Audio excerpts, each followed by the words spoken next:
Amber. Hi, Megan. Welcome to Bad Movies Rock. Thank you, Megan. Megan, welcome to Bad Movies Rock. Hey, how are you doing? Let's just get that shit out of the way. How are you today? I'm good. How are you? I'm fine, thank you. Okay, there that was. So, Megan. Perfect. Mm-hmm.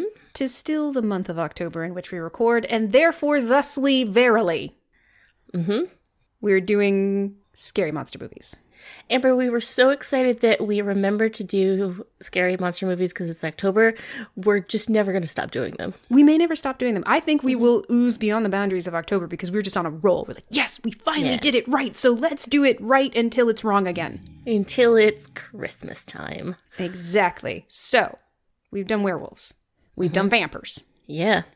It's time we did some ghosts. It's ghosty time. Megan. Mm-hmm. Oh boy, yes. Which movie did we do here today? We did, Amber, The Frighteners. Oh, The Frighteners. Mm-hmm. The 1996 The Frighteners. That is so frustrating. Why? What? You got a pass with Dracula 2000 because it was in the goddamn title. What other The Frighteners is there, Megan? Enlighten me. Well, there could be other ones. But are you aware of them? There's a spin-off. No. Never mind. Nope, that's something else. Nope. Don't have it. Excellent. So yes, of course, the 1996 The Frighteners, starring Michael J. Fox, directed by Peter Jackson. Peter Jackson. And if you don't recognize who that is, don't worry. The summaries from at least one of these movie purveyor outlets will let you know why you should know who Peter Jackson is. Yeah. And it's very much... and it was also music by Danny Elfman, very clearly. Oh, it is. Danny Elfman is all up in it from the get-go. He is serving you those Beetlejuicy vibes straight to the face ears. Does your ears count as part of your face? Can I say face ears? I mean, I'm doing the same thing you're doing by saying the 1996 Frighteners. You know where the ears are. There are not other ears. I'm not distinguishing face ears from butt ears. Right. I mean, unless you're that poor rat, but I'm going to stick with it. Face ears. He face-eared me with his Danny Elfman sweet sounds. Yes, he did. I love a Danny Elfman score. Mm-hmm. It's really fun. And they are so, like, Beetlejuice and childhoody for me. Like, it just kind of brings me back to that space. Exactly. I'm like, oh, what's going to happen? I think if you love Beetlejuice and you watched it as a kid, and you may have to have watched it as a kid to love Beetlejuice, then anytime you hear a Danny Elfman score, he immediately is trading on that joy. Mm-hmm. Yeah. And I'm fine with that. Yeah. No, it was a lot of joy, so it's like, ooh, trade on it for a while. This is about to be spooky ooky, but maybe a little hilarious simultaneously. Also kind of funny. Well, Megan, let me tell you how IMDb, Metacritic, and Amazon describe this movie. Now, since you already won this game, it's a bit redundant, and moving forward, I will add a new element to it to kind of spice things up, because you've already beaten it. But I was too lazy to do that this time, so we're going to do it the old way. I will give you one of the three. Well, I'll give you all of the three, and then you have to decide which one is which. I mean, again, you've already beaten this, you know the rules. I feel like you'll notice a theme, and then you'll notice the complete abandonment of that theme. This is going to be an obvious one, I think. After a tragic car accident kills his wife, a man discovers he can communicate with the dead to con people. However, when a demonic spirit appears, he may be the only one who can stop it from killing the living and the dead. I like the connection between he discovers he can communicate with the dead to con people, as though those things are inextricably linked. It's like, I can communicate with the dead, but only in order to con people. Right, yeah. There's no other reason to do it. Next one. Okay. And this one seems like somebody was cheating off of somebody's paper. After a tragic car accident that kills his wife, a man discovers he can communicate with the dead to con people. However, when a demonic spirit appears, he may be the only one who can stop it from killing the living and the dead. Okay. Yep. I feel like we should run this through those things that they have where it compares one person's paper to another person's paper, and you can kind of get that overlap, and it's like 90% overlap, and you're like, hey, wait a second. This one I believe is 100% overlap. I think it's word for word. Yeah. All right, third and final. A con man volunteers to exorcise a small town's spirits, but when one of the ghosts goes on a killing spree, he becomes the prime suspect! ! A cool comedy horror film from Peter Jackson, Lord of the Rings. Okay. Well, This is hard, Amber. Since two of them are the same. Which means you kind of get a pass. Like, it basically, it doesn't matter because you'll be right either way. Yeah. So you really only have to guess which one is the outlier. Who's the outlier, Megan? Well, part of me wants to say it was that the outlier's Amazon because of that exclamation point. They really do like exclamation points. Yeah. And it was a little hokey or something. There's something about saying, but when one of the ghosts goes on a killing spree, he becomes the prime suspect. And to be fair, I'm choosing to read it that way, but they did put an exclamation point on it.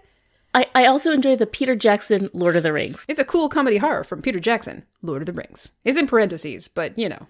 Same idea. Same idea. Yeah. Okay, so you're leaning towards that one being Amazon.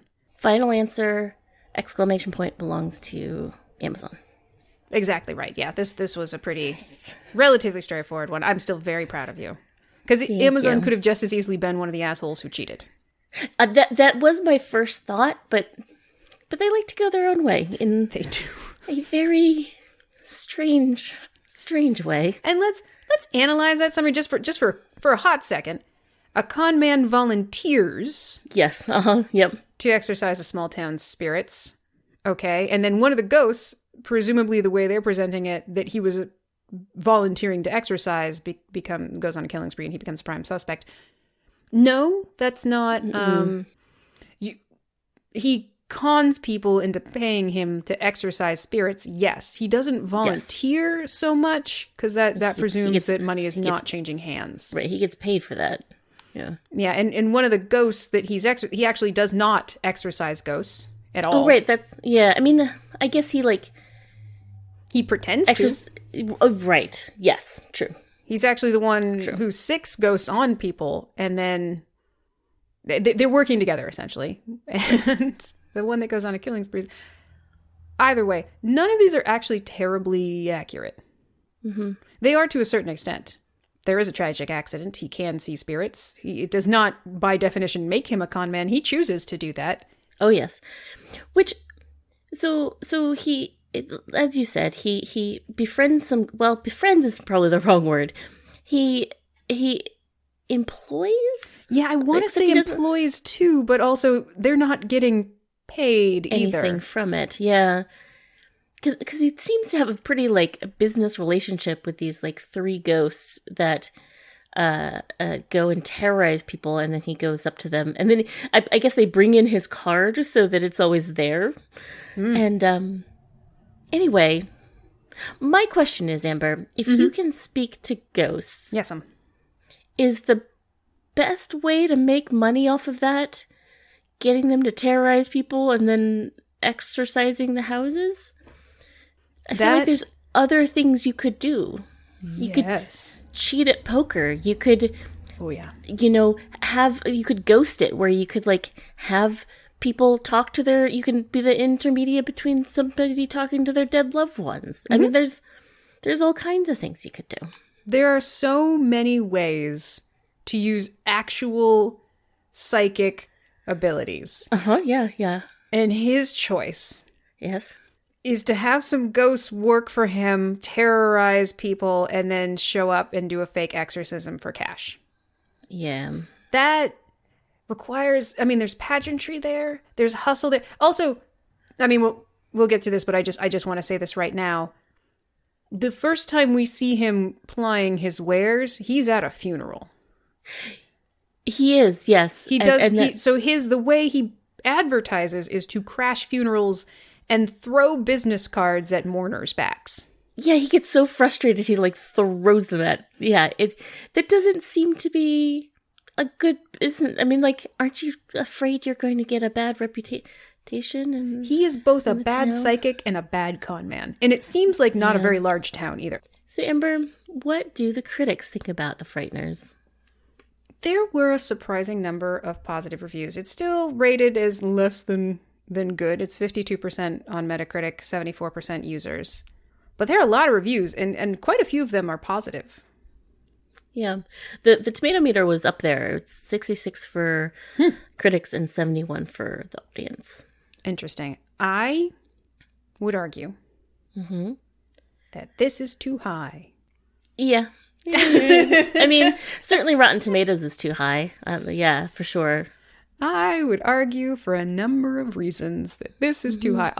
I will say, though, that some of these blurbs are kind of fun. Yes, please. A lot of them kind of focus on the CGI was pretty cutting edge for its time. You know, the ghostly effects and the ghosts themselves were really impressive. A lot of the critics mentioned that. Some of the critics mention it in a negative way, like, these effects distracted me. I did not like them. The ugly, aggressive, proliferative effects were all I could begin to contend with, and trying to keep interested in them was like trying to remain interested in a loudmouth shouting in my ear. This dude must fucking hate movies today. Yep. Like, yeah. Avatar may have sent him into a coma. Yeah, the Marvel series, like, just exploded his brain. Yeah. I'm sorry, Jonathan Rosenbaum of Reader. This world is not meant for you. No. Roger Ebert gave a sick documentary yak herding burn in his blurb. The review is scored at 25%. Uh-huh. And he writes, last year, I reviewed a 9-hour documentary about the lives of Mongolian yak herdsmen. And I would rather see it again than sit through the Frighteners. Wow. Damn, Roger Ebert. Okay. I mean, you're dunking on both the yak herdsman and Peter Jackson right now. Yeah. This is a Washington Post blurb from Rita Kempley that was scored at 40, but I for some reason, I love it. And I'm going to read it in my scary Halloween voice. An unholy union of dark comedy, spectral effects, and splattered gore that few filmgoers would dare embrace. Wow. For some reason, it speaks to me in that way. Yeah. It almost seems positive. Yeah, or like itself a dare. It's like, oh, right. I bet you won't do it. Dark comedy and crazy effects and gore. You can't handle this. You only need the edge of your seat, kind of. Like, that's what it feels like to exactly. me. It does feel like what is it? Negging or, like, reversal of things? Like reverse psychology? You can't handle this. Yeah, you can't handle this. This is too scary for you. You can't. Amber, The Frighteners is absolutely bursting with a desire to entertain. Ooh, bursting, you say? Mm-hmm. Much like the hearts that the spree killer bursts with his bare, ghostly hand. Yes, he does. He does do that. It's evocative. Yeah, no, I'm ready to leave the critics' corner, but I do agree that some of this is way too high, and there are some things in, like, we've just described a Michael J. Fox movie, you know, in the Beetlejuice vein of, like, Danny Elfman, directed by Peter Jackson. That doesn't invoke the wackadoo shit that's in this movie, Amber. It's too far in both the blue that it works. It made us have to determine what the parameters of necrophilia are. I don't want to have that conversation, but we did. And guess what? We're going to have it again and record it and make you listen to it because we had to think these thoughts. Yep. There are things that were deleted from this movie that I don't think I'm going to share with people because it's too upsetting. Which is impressive given me just saying I'm going to talk about necrophilia. So yeah, we're going to talk about that, and then it gets more upsetting than that, and we're not going to... There are characters in this that are... I don't know why this is happening. And then it really... like one of the Los Angeles Times, Kenneth Turin, saucy, scary, and pleasantly unsettling, is a 70% review. It is unsettling. It is. I don't know that it's pleasant. There are... Once they get to the end of it, they're mixing dark comedy with true horror. Yeah. Not supernatural horror. No, it goes from, like, supernatural horror to, like, the inhumanity of man. Yeah. And it is hard. It goes hard into that, and it's disturbing. And we could say it's the times we live in, but honestly, spree killings and mass shootings, kind of a part of America's fabric, so I'm not feeling like 96 was some sort of special year in which we weren't aware that people would grab guns and just shoot folks for their own white guy reasons. Yeah. I mean, to be fair, anyone can pick up a gun and be an asshole. Just saying it's mostly white guys. Yeah. Yeah. Make of that what you will. Mm-hmm. I'm a racist. That is what I make of it. All right, yeah, critics. This is too high. There are too many positive reviews. I feel like they're not poking at this one as much as they should. And one thing I did learn that actually does help me put this in context to a certain extent. This apparently was originally written as a Tales from the Crypt episode. Yes, I saw that. Yeah. And that helps a little bit. That does. It is.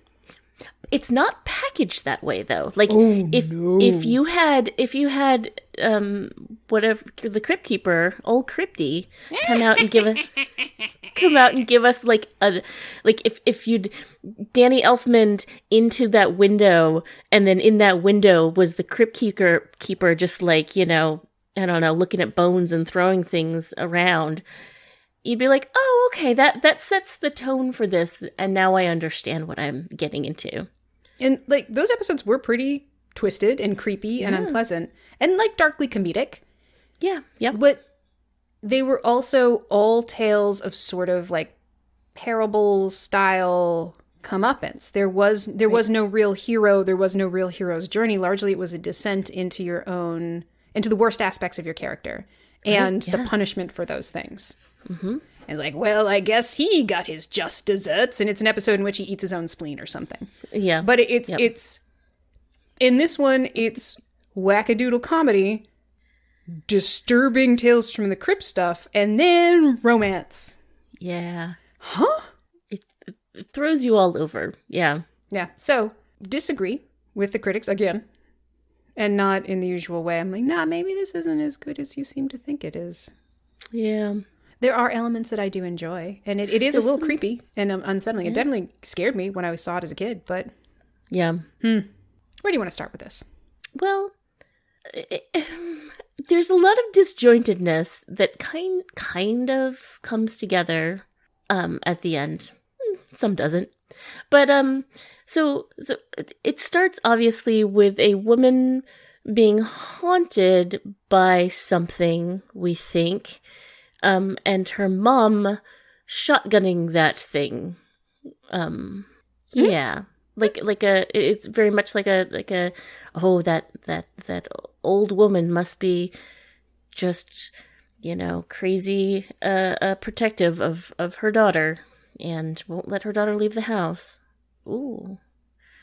But we definitely see from the get-go, there is a horrible specter that uses walls to choke people and is like chasing this woman around the house until it gets blasted with a shotgun by the wild-haired mother. Right. And it's doing, and it must go through something like wallpaper or a rug or a painting to so you can see its form, Amber, and you know where it is. And it's it can pressing come get you. Through it. Oh yeah. It's a good effect. It's a very good effect. It's creepy as hell. Yeah. Agreed. Yeah. And then we learn about lots of deaths in town. Yeah. So we leave that woman and her mom alone for a very long time. We're kind of done with them for a while. Yeah, it's like an unsettling beginning, and then we're just going to settle into small town life. Yeah. Yeah, and apparently the Grim Reaper is back, Amber. This town has gone through something a while back when there was the spree killing at this hospital.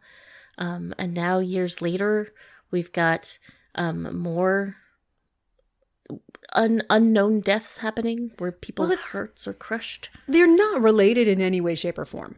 It's essentially, there was a spree killer who, a dude went crazy and shot up a hospital where he was an orderly and killed 12 people.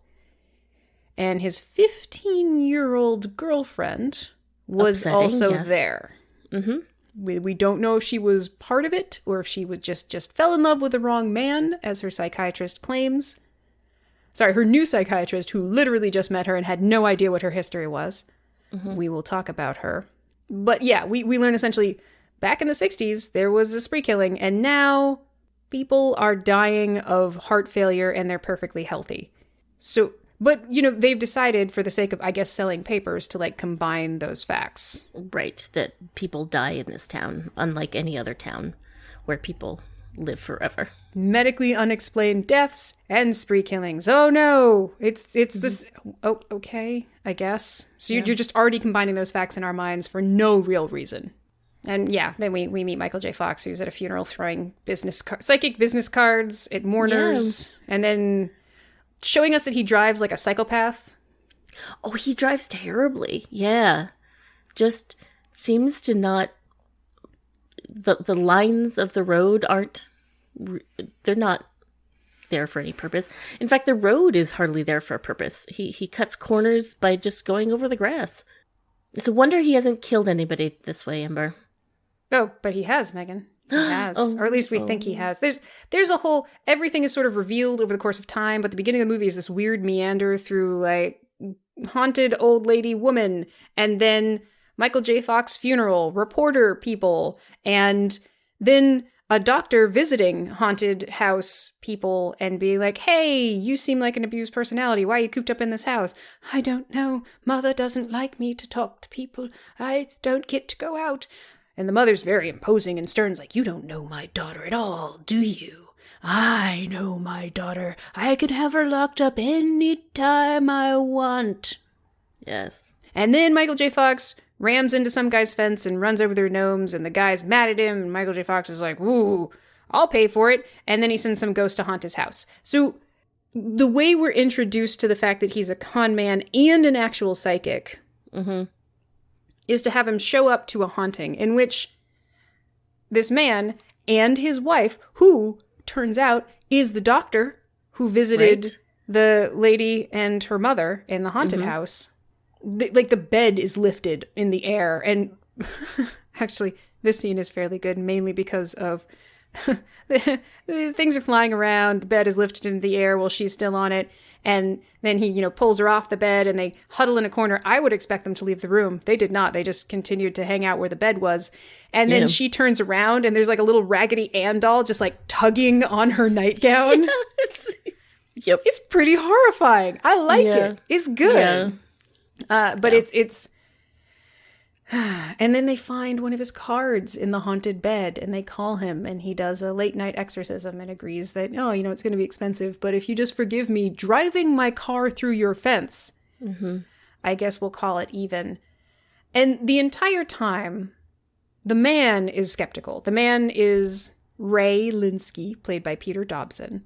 Mm-hmm. And even though he saw with his own eyes that some shit is crazy, he also is getting hardcore con man vibes off of Michael J. Fox character Frank Bannister.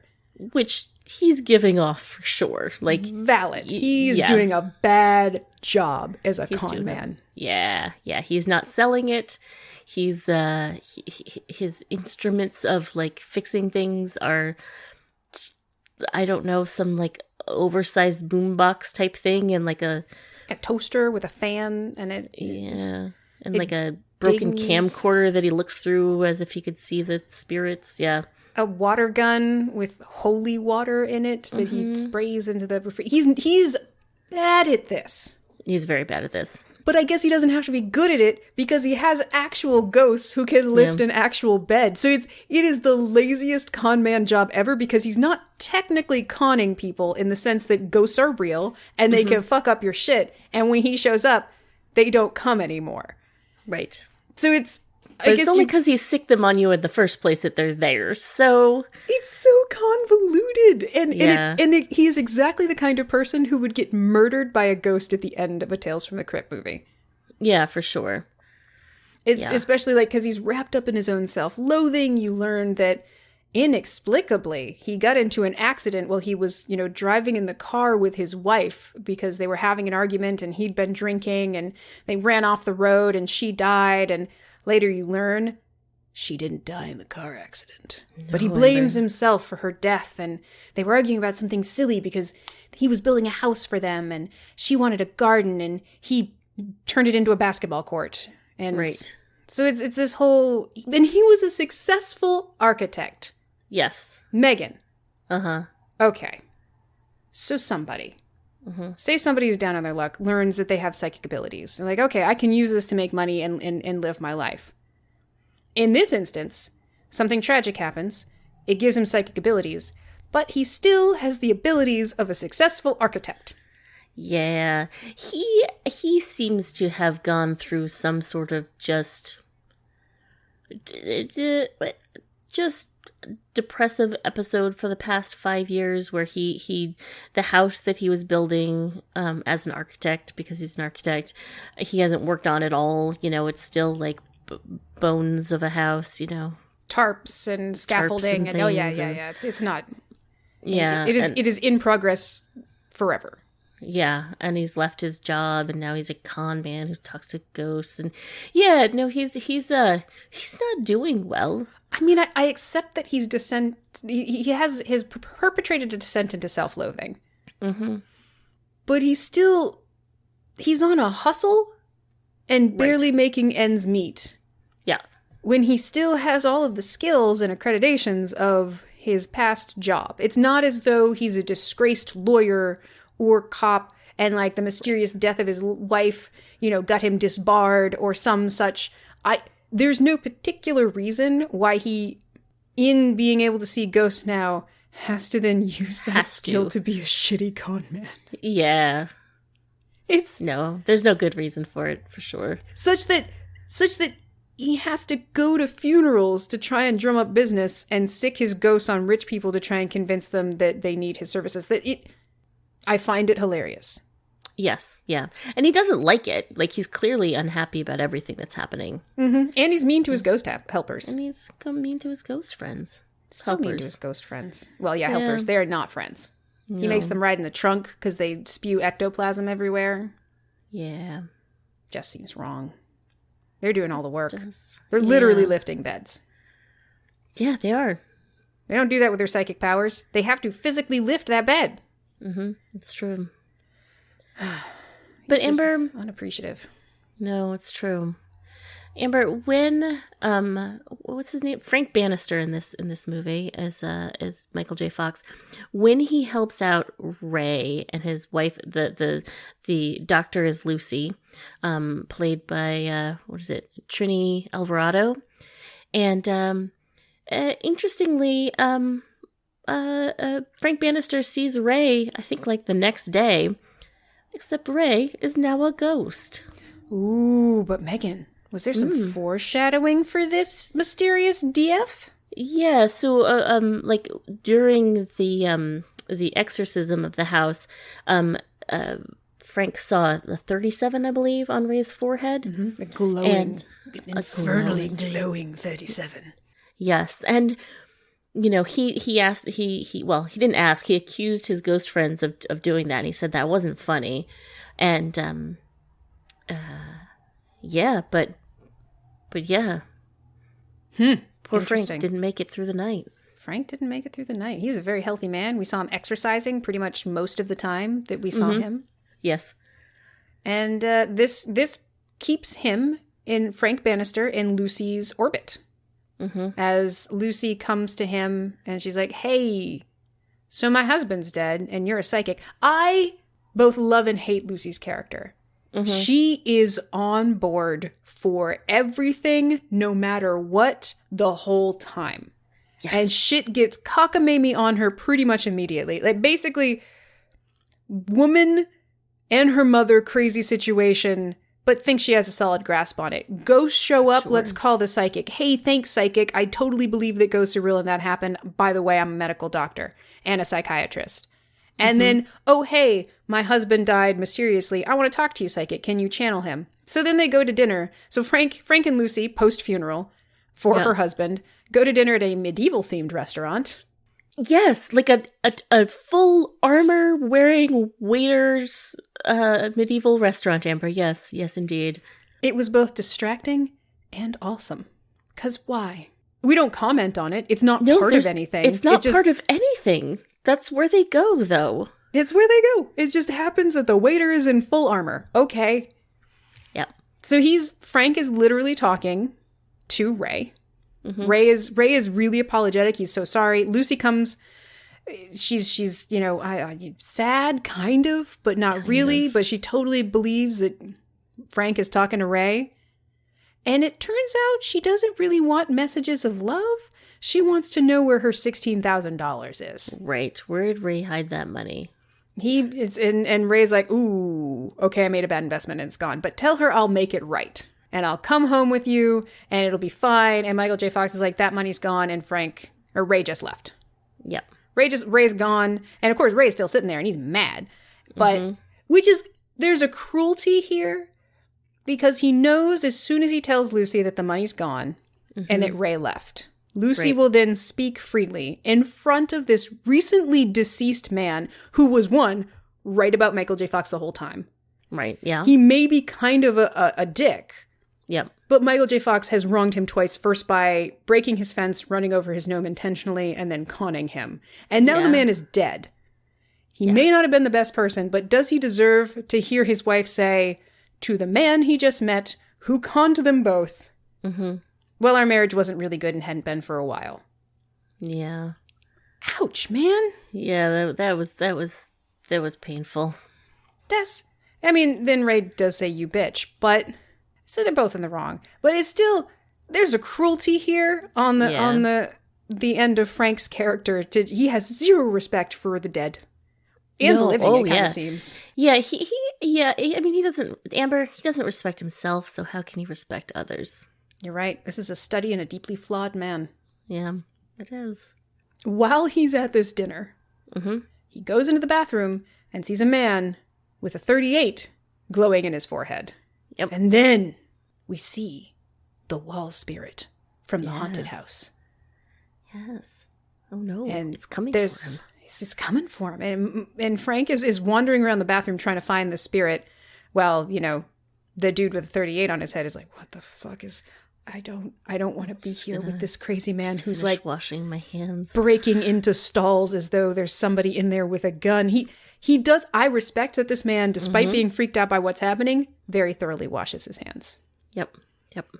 Does not save him from getting his heart crushed by like this. Once the specter comes out of the wall, it's wearing kind of like a death cloak and has these like long, pointed, fingery arms that just reach into the guy's chest, crush his heart, and the guy dies instantly, and then he swoops out. Yeah. And Frank goes rushing after him. Not the dead guy. Dead guy's going up into heaven. Dead, Ember. That guy's dead. Spirit immediately comes out of the body, goes up into a tunnel of light. He's fine. Yeah. Frank goes after the Death Spectre, leaving Lucy at the table, and also leaving the site of a murder. Yeah. Oh, yeah. And then it kind of just goes from there. He chases Spectre Ghost to another murder site. And then he sees another, like the reporter woman with another number on her head and tries to save her. Amber, does he try to save her? He does. How does he do that, Amber? How does he do that? This does go poorly. However, the entire situation goes poorly. This movie goes from kind of a little bit weird and slightly goofy to just like fuck nuts bonkers. Yep. This scene is when it just really turns. Yeah. Because you're seeing, okay, wow, there's a ghost killing people, and the glowing numbers only Michael J. Fox can see, and what's he gonna do? And Lucy. And so he's chasing the ghost. Respect, it's killing people. I don't know what he thinks he's gonna do, but he's the only one who can see it. He's taking responsibility for it. Good, way to step up and like break out of your self-loathing and try and do something for other people. Yep. But when he sees the glowing number in this reporter woman's head, he says, "You're next." She freaks out and says he's going to kill me, which again doesn't make sense because he wasn't even in the room when the last guy died. No.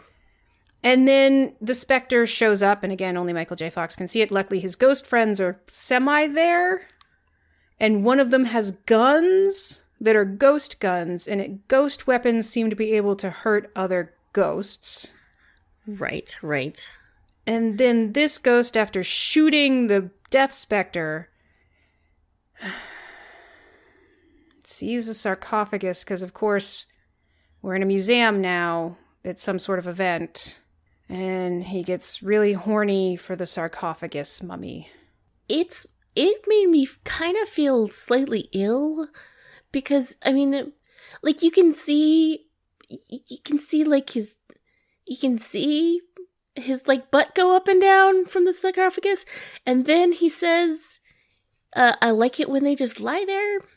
Yeah, when they lie still like that. Yeah. So he goes into the sarcophagus with the mummy corpse. You see him humping it. Yeah. And then he comments on how he likes it when they just lie still. So this prompted the conversation. This is the question, Amber. Yeah. Necrophilia and rape, because so there was no ghost in that mummy, right? Because the ghosts are separate from the bodies. They're never connected to them. So, and that ghost is dead, but it's still like a sentient spirit, which is the body itself was just a desiccated corpse. So he had sex with a corpse, but he's dead, so I don't know if it's necrophilia. And also, there was nothing in that body, so I guess it's not rape, but it is just gross. Yeah.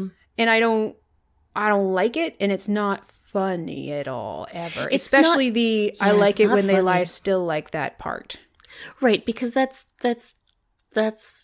very upsetting. The whole thing was really not fun. Yeah. And it's played like a joke. Oh, it's a joke. It's a jokey joke. It's a ha joke. Seeing the ghostly butt hump up and down into the sarcophagus. That's funny, right? That visual wasn't supposed to freak you out. That was supposed to be like, his ghost having sex with mummy. Yeah. No, thank you? No, I just, no, thank you. I don't want to have to think about, is it necrophilia if they're both dead? Yeah. Well, and the cops show up. So that's also happening while this is happening. And they immediately draw their guns on our unarmed psychic. Mm-hmm. And then the Spectre shows back up again, Death Spectre, to go after the lady. And then his other ghost friends come and distract the cops and try and smuggle him out. The cops, meanwhile, are shooting everything. Oh, everything. The art, they don't show the cops shooting people, but gosh, they must have. There were a lot of people there. Yeah, they're just shooting. They're shooting at him and hitting everything. Then his ghost buddies make another mummy walk towards the cops, so they shoot the shit out of the mummy. The whole thing is just a bunch of shooting. And then just as Frank is about to escape, he sees the Death Spectre go after Reporter Lady. So his response is to punch Reporter Lady in the face, knock her out, carry her out, put her in his car, and then drive away. And he is the safest of drivers. As we know. But I would argue that the accident that ensues is not entirely his fault, because Death Spectre is attempting to murder him with a scythe while he's driving. True. Yeah. Yeah, that is true. And he was under a lot of pressure. He'd just seen one of his ghosts commit a sex act on a mummy, got shot at by a bunch of cops. Yeah. And he saw a guy get killed already, and he's trying to save this lady who hates him and is pretty upset.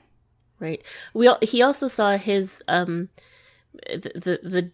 judge shooter humpy guy get the ghost get killed by the Reaper ghost with the scythe, who cut him in half.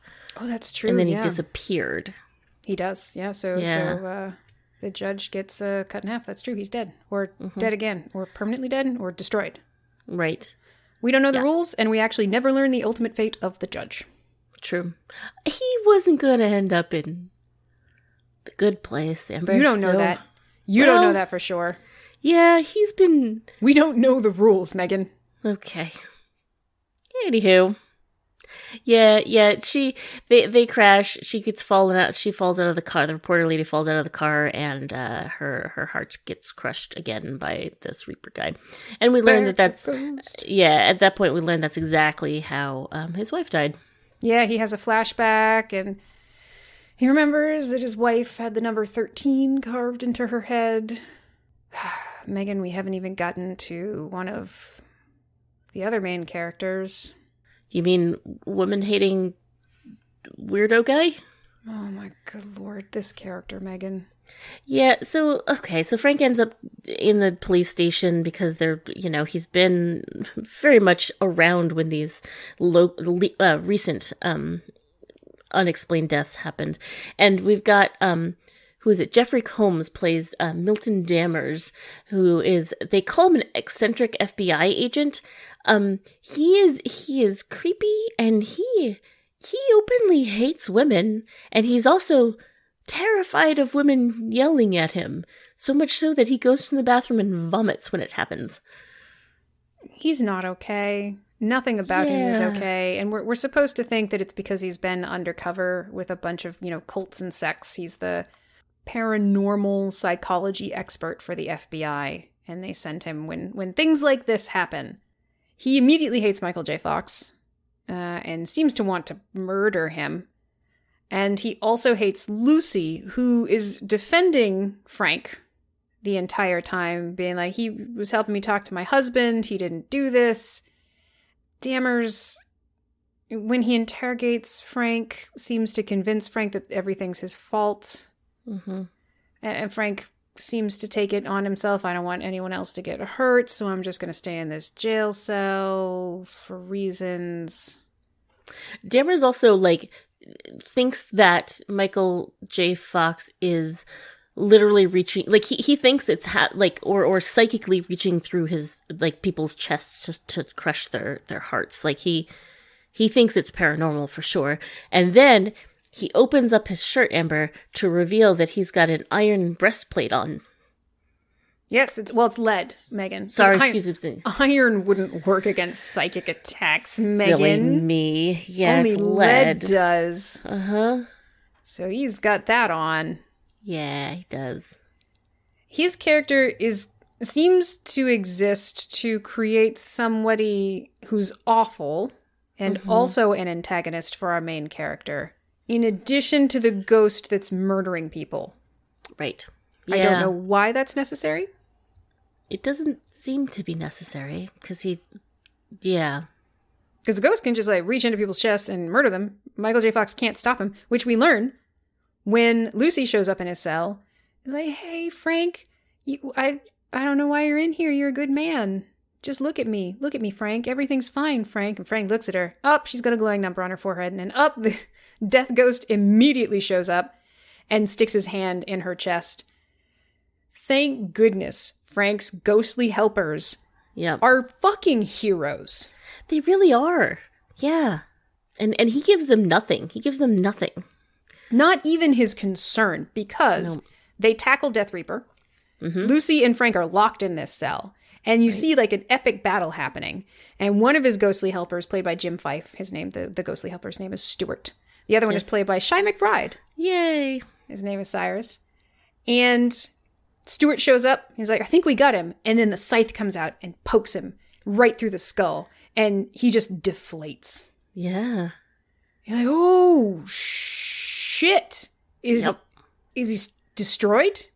Can he not? Because we learned that, I guess, every year you get a chance to go back into the light is apparently the rule for ghosts. If you don't go the first time, you the next year you get it. I don't know. I think it's mentioned in passing. Yeah. I didn't even pick that up. That's, interesting. It's weird. But we did wonder if, is this Grim Reaper dude, able to murder ghosts? Yeah. Is he, unmaking people? Are their souls now destroyed? It looks like that. It does seem like that. Mm-hmm. And then Cyrus comes out and goes after him, too. He just watched Stuart get gut by this, but he still defends Frank and Lucy. He's a good man spirit, because he knows now that maybe he can be perma-murdered. Right, yeah. And then he is. His heart is ripped out. It looks like his soul's being ripped out. And then crushed. It looks like legit, we're done here. Yeah. Ugh. Oh, man. Those are freaking heroes. They did not get treated right, and they're heroes. They are the heroes of this movie. Yeah. The rest of it is sort of just this mad dash to the finish, where the FBI agent actively wants to murder Michael J. Fox's character, Frank. Lucy and Frank escape from prison. I guess Frank escapes. Lucy could have left on her own merits. They have to knock out Dammers because he's about to shoot Frank. Frank wants to save Lucy because she's next, but he's learned that he can't do anything to stop the Reaper ghost. Yep. So Lucy since she is a medical doctor, has access to a freezer and freezes him to death. Yep. Mm-hmm. So that he can become a spirit, so that he can have fisticuffs with Reaper Ghost. And Amber, when is she going to revive him? Was it like 11 hours? No. At 9 o'clock, Amber. Oh, it was at 9. That's right. She is on board for everything. Okay. Because I didn't even... Because the way he informs her of his plan, he gets the gun from Dammers after they knock him out. Yeah. They leave the police station, and then he puts the gun to his head, and he's like, walk away, Lucy. The only way I can take this guy out is by becoming a ghost myself. So just walk away. And she's like, wait. I can kill you much better than this. Yeah, I can kill you and bring you back. Yeah, and I think he only has like 20 minutes. Yeah, no, it's like 20 minutes. It's because, otherwise he'll be permadead. Permadead. But I love how on board she is the entire time. She has no questions. No questions whatsoever. We're killing? Okay, let me do it this way. You're going to become a ghost to fight the ghost that I know must exist because you tell me it exists because I'm on board? Okay, yeah, let me think about this. I think I can kill you and bring you back. Let's just do that. And so she injects him with some sticks him in a freezer, takes his shoes and socks. I don't know why. And then she's just there to wait. And Dammers shows up because he just knows where they are. And he looks in the freezer. He's like, oh, I didn't know you had it in you. She's like, oh, no, I'm bringing him back at 9. Okay. Yeah, it's very okay. Yeah, that's right. And then he takes her away, so she cannot. Yes. Right. So she can't. It brings her to a graveyard. Mm-hmm. I don't know why. Nope. Reveals that he's covered in scars and stuff. Uh-huh. And then starts babbling, and then they get attacked by the Reaper Ghost. Right. Well, right, because then Michael J. Fox shows up and starts to drive the car away, and the Reaper Ghost is right there as well. Right, because Michael J. Fox has been battling the Reaper Ghost in the interim. Right. Yes. And we also, like, we've learned that at this graveyard, there's a, I guess R. Lee Emery plays this ghost sergeant, which apparently is a reprise of the person he played in Full Metal Jacket, I guess. And so he has ghost guns. So ghost guns come into play here, Amber, when R. Lee Emery gets cut in half by the scythe. Michael J. Fox is able to grab some ghost guns. Yeah, he can't manifest his own ghost guns, but right. R. Lee Emery can manifest his own ghost guns. And so when he dies, the ghost guns apparently still exist, and Michael J. Fox can pick them up and use them. Ghost rules are pretty much fast and loose here. You pass through things, but when you hit the ground, you stop. Mm-hmm. You can get stuck indoors, but also pass through doors. You can interact with things, but also sometimes not interact with things. If a car passes through you, it doesn't just pass through you, it disperses you, I guess, if it moves at high speeds. Or maybe it squishes you, depending on what comedic effect we want. Right. All of this nonsense and effects use and complete inability to really determine the rules of ghostliness. I feel like they do this a lot in supernatural movies. It's like, well, since it's supernatural and or magic, there are no rules and we can do whatever we want visually and story-wise. That always kind of annoys me, but yes, fine. They had some funsies with the ghosty fight. And ultimately, none of it really matters. The entire purpose of this was for Michael J. Fox to beat the scary cowled death ghost so hard with ghost bullets and his hands that he forces it to reveal its true identity. Right. And dun dun dun. Oh boy, spoiler alert. A twist. Except not at all. It's the spree killer from the 60s. Oh, the one that was in the beginning of the movie for no reason, unless he was definitely the murderer? We definitely got to watch part of like a true crime series that the psychologist Lucy was watching, or I guess she's a psychiatrist, when she learned her patient was involved in it.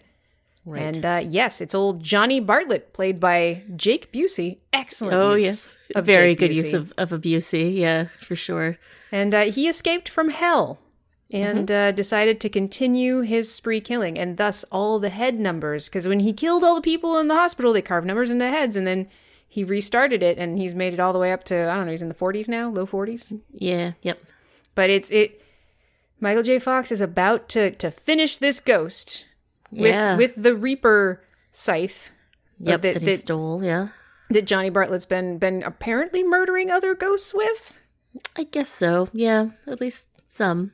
But gosh darn it, it must be 9 p.m. because Lucy revives him. Yeah, shucks. Ah, shucks. Yeah. So, Megan, what do they do with this information? What do they do with this It's Johnny Bartlett information? Well, the only thing they can do, Amber, they have to go and save the lady who was definitely not involved, except she was totally involved, which is his former 15-year-old lover / whatever, who is the patient that Lucy saw. So they go and they have to check on Patricia, Amber. Of course. She could be in danger. Her and her mother, who is certainly the bad guy, could be in danger. She could be. I mean, okay, Lucy did see bruises on Patricia's neck. Yeah. And Patricia was super cagey about them. Lucy thought maybe it was her crazy shotgun-toting mom. Right. Who knows? But, well, if it's the ghost of Johnny Bartlett, again, Lucy on board for whatever. Yeah, just gonna go get a spree killer's ghost. Yeah, or save the spree killer's ghost girlfriend who she was just innocent. She had nothing to do with any of this. So Lucy shows up there and is basically almost immediately murdered by a very creepy acting Patricia, who also kills her mother. Right. Yeah. Yep. Kills her mother, is having a conversation with Johnny Bartlett because she can see his ghost. Right. But of course Lucy cannot. They decide to murder her. They are clearly in cahoots. Like, they are into it. They are into the killing. Patricia... They are upsettingly into it, yes. Upsetting. The movie takes a bit of a turn because it's clearly sexual for them. Very much so. Murder. Yeah. And that's a lot. That's a lot. It is. And they, yeah. Apparently that is one of the things they cut out of the director's cut, where they got rid of the even more explicit sexual innuendo to murder and sex. From what you described, it wasn't even innuendo at that point. No, it was not. But hey, cool. Yeah. We're rolling with it. Lucy escapes with Michael J. Fox. They get Johnny Bartlett's ashes, and hey, ghost rules. You just got to get those ashes to a holy place. Right. And he'll go to the after. He'll get dragged back into hell. Yeah. Who knows? But, wouldn't you know, the closest chapel is in the old hospital, Amber. Is in the condemned hospital where the spree killing happened 30 years ago. Yeah. And at this point, then Michael J. Fox is having a whole bunch of like flashbacks, like his visions are coming, and we're able to see what happened that day of the killing. We didn't know he had visions before now. As far as we knew, his psychic abilities were limited to seeing ghosts, potentially interacting with them, and also seeing glowing numbers in the heads of, now we know, Johnny Bartlett's future victims. Right. But suddenly we're in this hospital, and he's seeing the 60s, and he's seeing the spree killing while simultaneously wandering around with Lucy, trying to find the chapel. And so he's seeing the 60s. He can't even see Lucy. Lucy's seeing what's really happening. And Patricia still chasing them with a shotgun. Johnny Bartlett, the ghost, still trying to murder them. And God fucking damn it, Agent Dammers is still fucking around. Yeah, how did he find them? I don't know, but he's there too in this hospital. Great. Maybe he does have mystical powers, and that lead vest really did need those nipples. We don't know. Dammers is strangely competent when it comes to tracking down Lucy. Yeah. And he's the one who actually takes the ashes,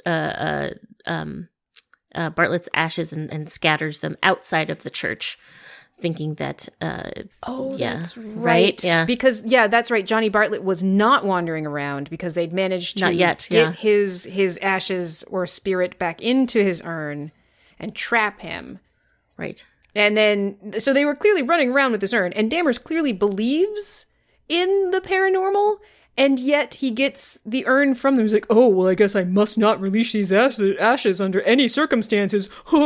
Whoops. And then he just, at this point, starts brutalizing Lucy, who is struggling against him manhandling her, at which point he just slams her into a wall. And disturbing. Shouts, "You're all the same." Yeah, he's not okay. He's not okay. Also, he has hemorrhoids. I don't know why the movie felt the need to tell us that, but we do see him using a hemorrhoid pillow. I feel like it's bad enough that he left a man to die and he's willing to like slam a woman into a wall and scream things at her, but also he has hemorrhoids. So also this fucking guy, so, Megan. Yeah, and very slick back, kind of Adolf Hitler-y hair. He does have Hitler-y hair. Yeah, apparently that was a choice that they made. They're like, hey, how about we do this? It'll make him even more upsetting.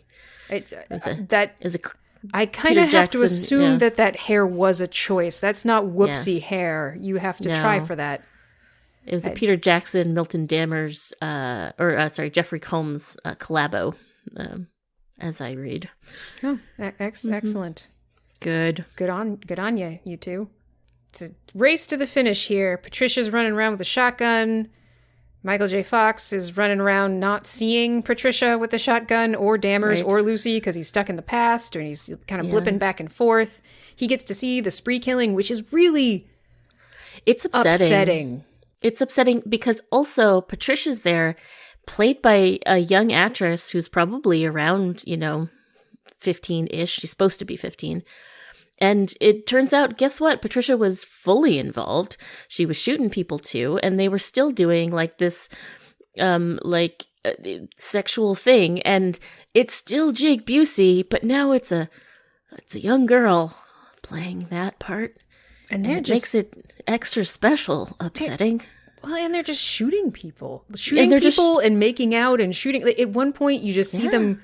Michael J. Fox is hiding under a bed, and they just shoot the patients in the bed. But it is just, it's really capturing the spirit of a very real thing that happens in the midst of a kind of slapstick comedy horror. Right. And I mean, it's probably even more prevalent these days.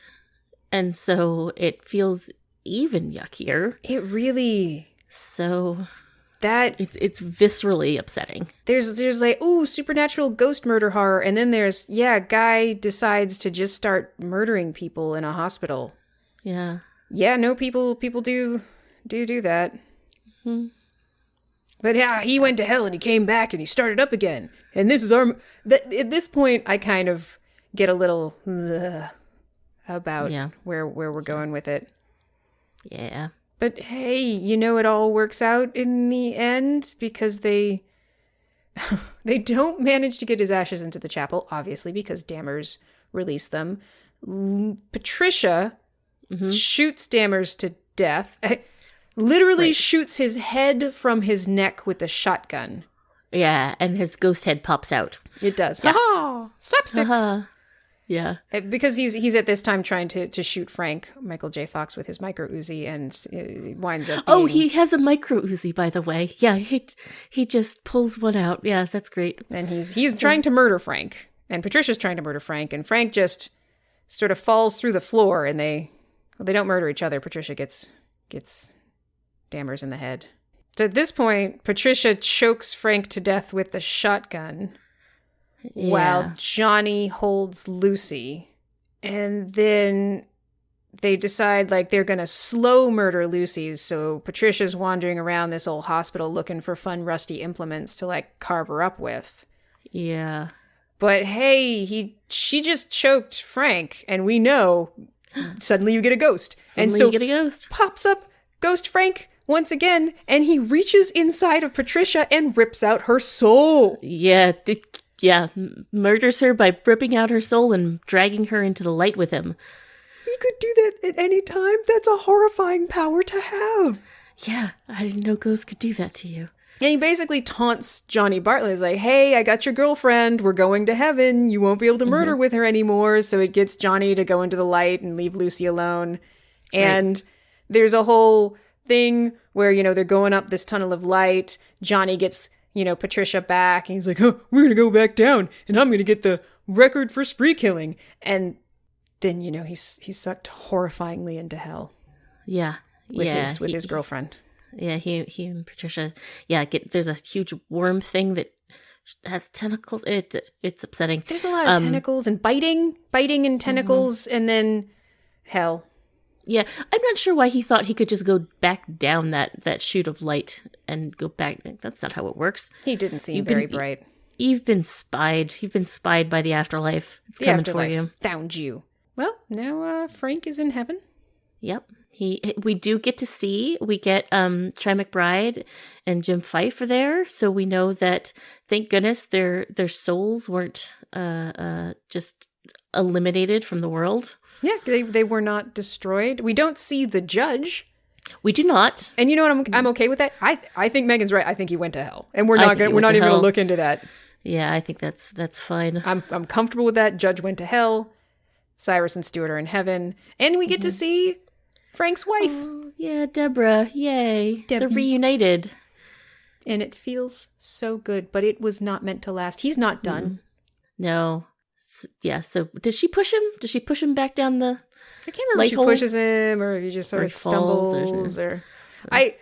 What I loved about this moment as he's returned to his body is we see Lucy just like holding Frank and like sort of kissing his head. And like, Frank, come back. Megan was furious. I was livid. She's doctor. You're a doctor. You just revived this man not an hour ago. Yeah. And you were providing no resuscitative services currently. He was choked. CPR, motherfucker. Yeah. Do doctor things, god damn it. That is exactly what you said. You said do doctor things, god damn it. Yeah. You're a doctor. You've done this recently to this guy, so do doctor things. Yeah. He came back to life. Don't learn from this moment, Lucy. The power of kisses and tears did not bring him back to life. You got lucky. Yeah. Dang it. Woman, you are on board for everything and apparently also resigned to his death if you are not the one who does it. Yeah, exactly. I didn't kill him, so clearly he cannot be brought back. Mm-hmm. This is the work of a power far greater than me. Crazy woman with a shotgun. Nothing I can do here. Nothing I can do here. So, we get a final scene where Frank and Lucy are in love. Frank's tearing down his unfinished dream house, and they're going to build a life together, him and Lucy. Nothing says meet cute like, I performed a fake exorcism at your house the night before your husband died and then talked to your dead husband and told you his secrets and then watched your dead husband. Actually, no, that's not fair. He didn't see his ghost get murdered. But it's basically, and then you killed me and brought me back to life, then watched me die, and then we took care of some spree killers. Let's start a life together. Let's have a baby, baby. This is beautiful. Let's do this shit together. And Megan, even more romantic. Yep. We learn from Frank that sometimes trauma, like the accident he had with his wife, can produce psychic abilities, and that's what happened to him. He wasn't always psychic. He was only psychic after trauma. Well, Megan, Lucy has had a day. Yeah. She can see ghosts now. I mean, she's in the ghost club. She's in the ghost club, and we know this because she can see that Agent Dammers is just fucking chilling in the back of the sheriff's car now. Which is upsetting because he should be in hell. He should be in hell. Yeah. Hell needs to fucking work on its... Yeah, hell's got a leak, man. They don't have the guy from Drive Angry. They don't, yeah. Because these motherfuckers, they are not Nick Cage. I will tell you that much. Dammers and freaking Johnny Bartlett are not Nick Cage. They have no right to be escaping from hell. No, they're kind of murderous dum-dums. Ugh, the worst. Yeah. So anyway, Amber, what would you rate this movie on the rock scale? Regrettable, outstanding, crazeballs, or K? I feel like we didn't spend a lot of time really analyzing any of the better parts of this necessarily. It was mostly just sort of so this is what we saw. To a certain extent, I think part of that is because some of the things we saw were just upsetting and kind of had no business in a darkly comedic horror movie with fun, weird effects. So it's the gamut of kind of like Kay, some crazeballs, and some regrettable. Yeah. Yeah. Absolutely. I do think that the regrettable stands out in the mind because it is very, very regrettable. And so it kind of overshadows any fun crazeballs moments for the most part. It's like having just like a bitter, like, you know, you're biting into something that's like sweet and savory and you're like, this is really good. And then all of a sudden you get this really intense bitter flavor. And then you start to think, is this poison? I want to enjoy the rest of it, but that makes my tongue think poison. And now I'm off this delicious treat. Yeah. Not that this was entirely a delicious treat. I really liked this movie back in the day. I still have some fondness for it. Like, I think, you know, the effects are still cool. The story still has fun moments. I love how Lucy is just in it. Lucy's in it, which is fun. I'm not going to stop you from killing yourself. I'm just going to do it more logically. Like, we can do this right. Yeah, we can. You want to kill yourself? I can help you with that. Yeah, I got this. Yeah. I have to bring him back at 9. I don't really have time for a conversation. I set an alarm. Oh, you're kidnapping me. Oh, okay. Well, we'll figure it. And, you know, Michael, the acting in this is not great, but Michael J. Fox is Michael J. Fox, and he's doing his thing. He's fun to watch, yeah. He's always fun to watch. Always been fun. His psychotic driving. So, yeah. Yeah. Over the Frighteners. Megan. Yes, Amber. Do you have your niece's story? I'm trying to think of a simpler way to say... do a niece story? Do a niece story. I don't remember if I told this one already, but I'm going to go ahead and do it again. There was, my mom's birthday was, just a little while ago, and, Dan was trying to do a little video for, Maddie saying happy birthday to my mom. And he was telling her, did you know that it's Daba's birthday today? And she just looks at him and goes, no, Lala. Lala. Because it was Laurel's birthday is the day before, and she just could not comprehend that there could be 2 birthdays in such close succession. And so she ends up singing happy birthday, Lala. And she's very specific. Like, she's very like, oh yeah, it's Daba's birthday? I'm going to sing happy birthday to Lala. And make it very clear that that's who I'm singing to. Happy birthday, dear Lala. Exactly. Just like staring you dead in the eyes. Yep, pretty much. It's great. You thought I might say Daba. You were wrong. You were wrong. I am 2. One of the actual favorite part of that little video is that Dan asks her what day it is, and she just goes, "Doctor!" And like she just screams "doctor" in his face because they're gonna go see the new doctor soon. But it was also delightful to me. Oh dear, dear, you character. Yeah. Amber, do you have a recommendation? Sure. Let's do something food-based because really I didn't prepare anything at all. And I just had this and it's still fresh in my mind with its deliciousness. So, it is the fall season and I liveth in New Englandeth. And, you know, so Macintosh apples. It's one of my things. Not everybody's deal, but it's one of my deals. I love a good Macintosh apple. We are in the height of Mac season.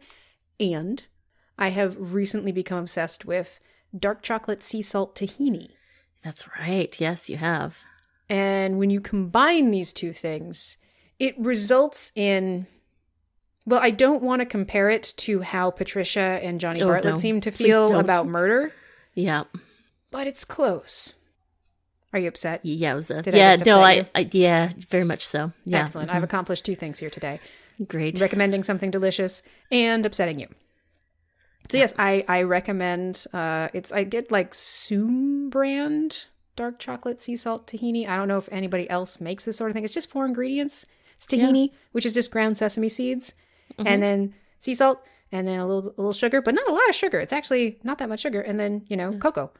It's delightful. Think of it sort of like, it's a spreadable sort of like Nutella, but it's like just Nutella, but tahini, yeah. 4 ingredients, tahini, and a little bit of sugar, and then just stick that apple in it, and then put the apple in your mouth, and then experience joy. And then, after that bite, you can fucking do it again, because there's more apple, and there's more tahini. Wow, that is... there's not just one bite's worth? That's amazing. No, you can keep doing it for a while. Wow. like maybe more than once if you have lots of apples and like a whole little jar of this bad boy.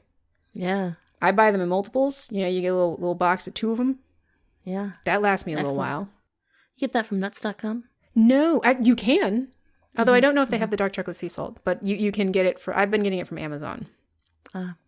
But I think they do have the Soom brand on nuts.com. That actually may be where I found out about, and it's like a women-owned company, so I also feel you gotta support the ladies making the bank with their companies. Yeah. Of course you do. But mostly it's delicious. Megan. Amber. Do you have a recommendation? I do. So this was a while back that Tom Holland was on Lip Sync. Is that what it's called? Oh, you're going way back. You're going way back. Yeah. Lip Sync battle. The Lip Sync battle, yes. He sang Rihanna's Umbrella. He embodied it. He lived it. He birthed it. Yeah, there's a joke on the internet that because it goes around every so often. I saw it today, which is why I was thinking about it. But there's a joke that anytime you see it on your Twitter that you have to, retweet it because it's just so good. And it's true. Anytime I see it, I have to watch it like at least twice because it's so good. Oh, it's so good. Every piece of it is wonderful. Mm-hmm. I fully agree. If you haven't watched it, go watch it. If you have watched it, then you need to go watch it, and I don't have to tell you to watch it. Yeah. Internet says, now that I've talked about it, you got to go watch it. Them's the rules.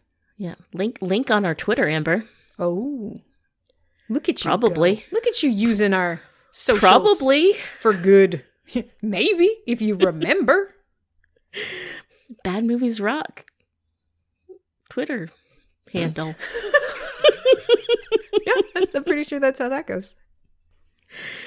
Bad Movies Rock podcast at gmail.com. There we go. If you don't Twitter and you don't Google, then you can just email us. Yeah, and I'll send it right to you. And she'll send it right to you. Yeah, well, in a month or so when she checks her email again. Yeah, I should check that. Yeah. They probably won't care. If they refuse to Google or Twitter, then, time is of no meaning to them. True. Still rolling encyclopedias, probably. Yeah. No shame. You do you. Megan. Amber. This has been lovely. I'm enjoying watching horror movies. Even though the horror movies themselves don't seem to be that enjoyable, I'm still enjoying this. Yes, it's been delightful. I agree. I can't wait for the next one, because we're going to do another one, because it's still freaking October, gall darn it. Yeah, for us it is. For you, who knows? Who cares? Ah, so true. Oh, gosh. I love the indifference. Yeah. Well, glorious times. Have a good weekend this year, and bye. Bye, Megan. Bye. Bye. All right, I'll close it out like I usually say, which is, river rocks remain while water flows away. Are you going to miss the song lyrics, Amber? No. We're all done with the song lyrics. Are we really? Are there no more? At least for now, yeah. Then I will treat this as a glorious celebration because it's true. The rocks stay put in the water. I mean, more water keeps coming and the rocks themselves are slowly worn down over time. And so they don't really remain. I get what they're trying to say, but it's kind of factually inaccurate because they're just using kind of a short view of time. Very human centric. The rock itself, it could be the blink of an eye. It's like, oh shit, I'm sand now. I used to be a rock and I'm also in the ocean. So look at the fucking Grand Canyon. Look at the motherfucking Grand Canyon person who came up with this saying. River did that shit. A river did that shit. You think it can't handle a little rock? Are you shitting me right now? That rock is a blink in the eye. Good talk. Bye, Amber. Bye, Megan.